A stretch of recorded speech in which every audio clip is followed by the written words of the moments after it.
처음이자 마지막이 될 수도 있는 TV 토론이었습니다. 도널드 트럼프 전 대통령과 카멀라 해리스 부통령의 TV 토론회 어제 오전에 진행이 됐죠. 우리 시간으로 어제 오전이었습니다. 이 결과를 두고 여러 가지 평가가 나오고 있는데요. 미국 경제 그리고 우리 경제에 어떤 영향을 미치게 될지 이 부분도 한번 짚어보도록 하겠습니다. 민종훈 국립외교원 미주연구부 교수님과 함께 이야기 해보도록 하겠습니다. 교수님 나와 계십니까? 네, 안녕하세요. 네, 안녕하십니까 교수님. 먼저 본격적인 이야기에 들어가기 앞서서 어제 토론회를 보고 나서 총평을 하신다면 어떻게 보고 계십니까? 네, 어제 그 TV 토론을 보고 나서 가장 먼저 든 생각은 그래도 해리스 후보가 기대치를 좀 충족을 한 토론회였다. 예. 사실 이번 토론은 해리스에게 가장 보다도 부담이 되는 그런 토론이라고 할 수가 있었거든요. 예. 트럼프 전 대통령이야 여러 번 토론도 했고 특히 6월 달에 바이든 대통령과의 토론을 통해 가지고 그 승리를 얻었다고 평가를 받았기 때문에 사실 그 유권자들이 이번 대선에서도 트럼프 전 대통령에 대한 평가는 토론을 통해서 충분히 했다 이렇게 생각할 수 있는데 반면에 해리스 후보 같은 경우에는 검증을 받은 적이 없었잖아요. 그렇기 때문에 자신들의 표심을 결정하는 데 있어서 해리스에 대한 정보를 더 알고 싶다 이런 유권자들이 많았고 그런 측면에서 해리스는 갑자기 후보로 부상하면서 이제 지지율이 확 상승을 했기 때문에 갑자기 오른 지지율은 TV 토론에서 잘못한다면 갑자기 또 급락할 수가 있기 때문에 그렇죠. 이런 부분에서 이제 그 심적 부담이 컸을 텐데 철저한 준비를 통해 가지고 기대 수준을 능가하는 그러한 그 성과를 보여줌을 해가지고 해리스 후보가 판정수를 했다. 이런 언론 보도 나오는데 저도 거기에 동의하고 있습니다. 알겠습니다. 전략을 상당히 잘 짠 것으로 보이던데요. 어제 좀 인상 깊었던 장면이 있다면 어떤 게 있었습니까? 두 가지 정도가 굉장히 인상 깊었어요. 말씀해 주신 것처럼 전략을 잘 짰다. 2분 동안 발언을 하고 2분 동안 대응을 하잖아요. 그렇죠. 그래서 경제나 남북 국경 이런 문제는 해리스 후보한테는 아픈 손가락이거든요. 바이든은 실정이고 분명히 책임이 있기 때문에 어떻게 하면 그 장점을 부각시키고 단점을 최소화할 건가 그거를 제가 주의 있게 봤는데 그러니까 예를 들어서 첫 번째 경제 같은 경우에 지난 4년 전과 비교했을 때 미국 경제가 어떤가요? 나아졌나요? 이렇게 질문했을 때 해리스 후보가 그거에 대한 답변을 하지 않고 자신이 갖고 있는 경제 공약을 한 1분 정도 얘기를 해요. 그러면서 어떤 그 중산층이나 저소득층을 위한 세제 혜택이라든지 지원을 해주겠다. 그리고 중산층을 강조하겠다. 이렇게 얘기하고서 나머지 일부는 트럼프 행정부 때 코로나19 대비가 미흡했기 때문에 너무 어려운 것을 많이 물려받았다. 이렇게 비난하고 딱 끝나버리니까 그거에 대응해서 트럼프 전 대통령이 방어하는데 거의 시간을 많이 소비하는 거예요. 페이스를 잃었어요. 그러니까 페이스를 잃고 끌려 들어가면서 공격을 해야 될 중요한 포인트인데 놓쳐버리는 거예요. 그래서 굉장히 효과적으로 방어를 잘하고 그래서 슥 잘 넘어갔다. 이게 있고요. 두 번째는 어떤 자기 차례가 아니면 음소거를 하게 돼 있잖아요. 그렇죠. 그래서 이제 어떻게 그 부분을 활용하나 봤는데 화면을 딱 보니까 두 후보가 화면을 양분하잖아요. 발언할 때. 그래서 표정이라든지 어떤 제스처, 이게 또 다른 그러한 상징성을 가졌는데, 보셨으면 아시겠지만, 해리스 후보가 보여준 다양한 표정이나 제스처는 상당히 매력적으로 느껴졌고, 노련하다는 의미를 줬어요. 그리고 이제 특히 불법 이민자 들어와서 커뮤니티에서 개나 고양이를 잡아먹는다 했을 때 굉장히 어이없게 웃으면서 손살을 치는 모습은 말도 안 되는 소리 하지 말아라. 이거 터무니없는 소리 이게 말이 되느냐. 이거를 정말로 상식으로 잘 보여주더라고요. 그걸 보면서 이 두 장면이 굉장히 인상 깊게 다가왔습니다. 말보다 많은 걸 보여주는 그런 표정, 연극 배우가 됐습니다. 저는 개와 고양이 이 얘기도 굉장히 인상적이었고요. 그래서 이제 정책이 어떤 건지 이런 것들도 짚어봐야겠는데 해리스 후보의 경제 정책 기조 이런 것들 조금 전에 간략하게 설명을 해주시긴 했는데요. 전반적으로 봤을 때 큰 틀에서의 정책 기조는 어떻게 보고 계십니까?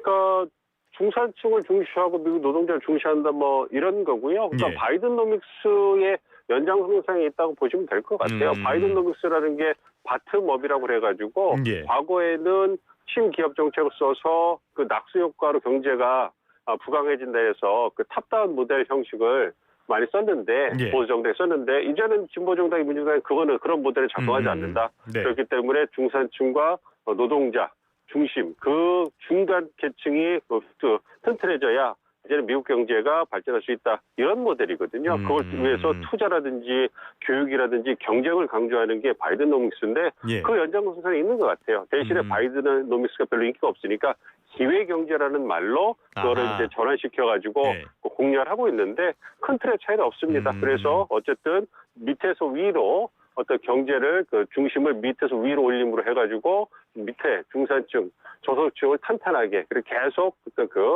교육이나 투자를 통해 가지고 경쟁력을 늘려가지고 역량을 키우는 이런 네. 모델이고요. 뭐 그 부분에 대해서 어제 구체적으로 얘기한 거는 세제 혜택이라든지 지원을 통해 가지고 정부가 적극적 역할을 하겠다 이런 모습을 강조한 것 같습니다. 이름은 다르지만은 큰 틀에서는 바이든의 정책을 그대로 승계하는 그 정도로 볼 수 있다라는 말씀을 해주신 거고 그렇다면은 트럼프는 어떤 공약들 뭐 막말이 많이 부각되긴 했습니다만 공약 얘기도 좀 하긴 했는데 어떤 것들을 제시를 했습니까? 그러니까 트럼프 전 대통령 같은 경우에는 공약을 제시하는 데는 별로 효과적이 못했던 것 같아요. 네. 어쨌든 기억이 안 나요. 트럼프 전 대통령의 어떤 그 선거 프레임 자체는 아무래도 바이든 행정부 실정을 부각시키고 비난하면서 대안을 제시하는 건데 그 대안은 우리가 잘 아는 것처럼 미국 우선주의가 있기 때문에 그거는 새로운 건 아니고요. 어쨌든 바이든 행정부의 실정을 부각시키기 위해서 거기에 포인트를 맞추고 아까 말씀드린 것처럼 해리스 후보한테 끌려다니면서 방어하는 데 시간을 많이 쓰다 보니까 그 나머지 시간은 비난하는 데 써버린 거예요. 그러니까 자신의 대안을 미국 우선주의, 즉 탑다운 모델, 우리가 말하는 낙수효과 모델을 통해서 다시 이제 경제를 부각하게 하고 그 증거로 트럼프 4년 동안에 인플레이션도 낮았고 경제도 굉장히 좋았다. 이 부분을 강조를 해줬어야 되는데 그걸 못한 거죠. 그래서 새로운 것이 없이 그냥 끌려다니다가 정말로 중요한 경제나 국경 문제에서 포인트를 제대로 살리지 못했다. 이런 생각이 듭니다. 유리한 국면에서도 그 유리한 거를 제대로 살리지 못했다. 그렇기 때문에 사실 정책으로서는 거의 기억이 안 남는 토론회가 돼버렸고요. 어찌됐든 트럼프의 정책 기조라고 하면은 말씀하신 것처럼 미국 우선주의, 마가로 대표되는 미국 우선주의를 들 수가 있겠는데요. 관세 이야기도 계속 하고 있지 않습니까? 어떤 이야기입니까?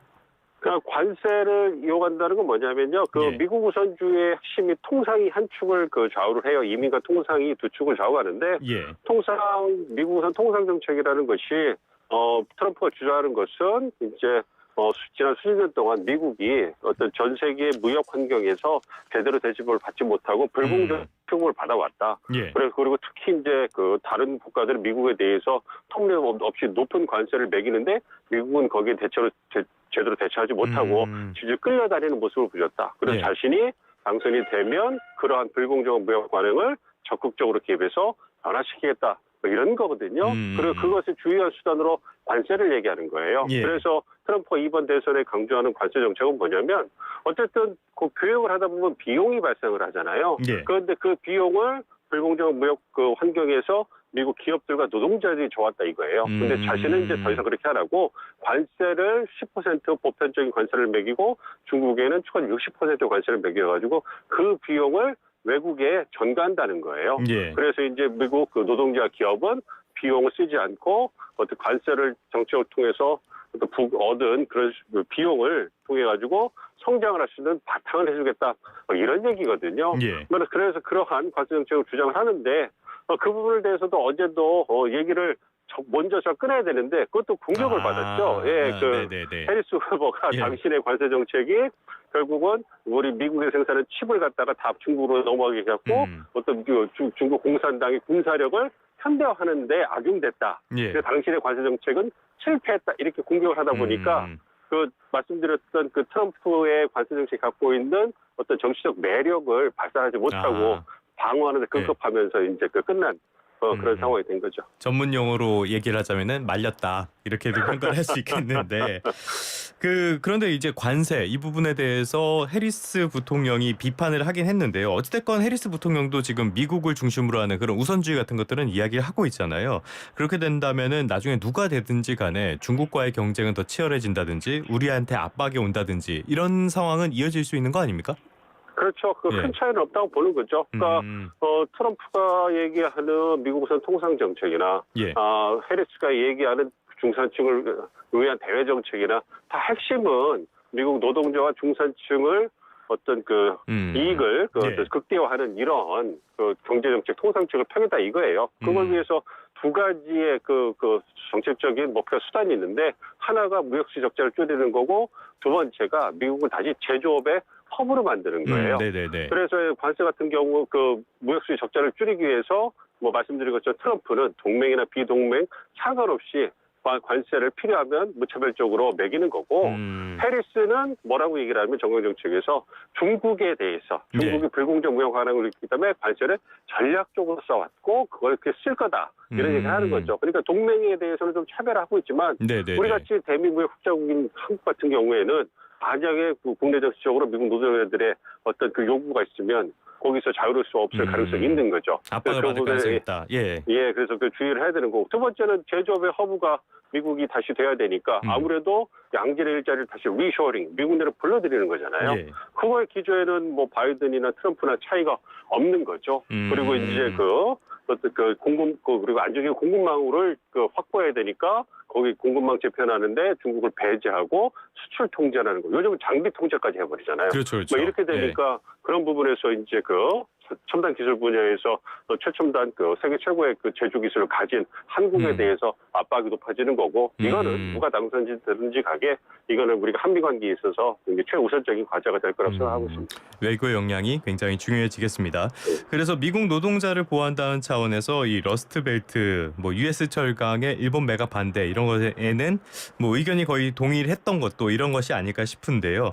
어쨌든 간에 이제 경합주 노스캐롤라이나를 시작으로 사전 투표가 실시가 됐단 말이죠. 어제 TV 토론에서 해리스 후보가 판정승을 거뒀다. 그렇다면 이게 실제로 선거 결과에 영향을 미칠 걸로 보십니까?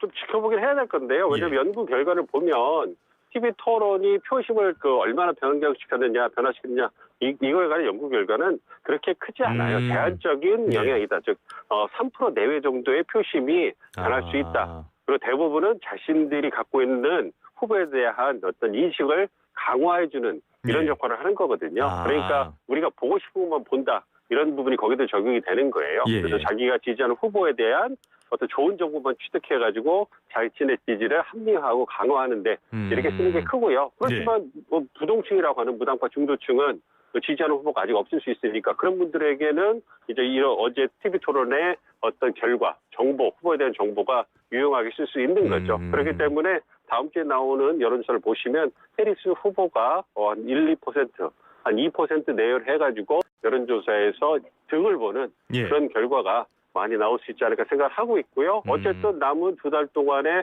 부동층의 표심을 잡는데 이번 TV 토론이 굉장히 중요한 초반 어떤 그런 레이스 어떤 이벤트였기 때문에 그 부분에서 해리스가 득을 본 건 부인할 수 없는 사실이다 이렇게 생각하고 있습니다. 하긴 뭐 3%포인트만 옮겨간다고 해도 지금 같은 접전 상황에서는 그것도 꽤 크기도 하고요.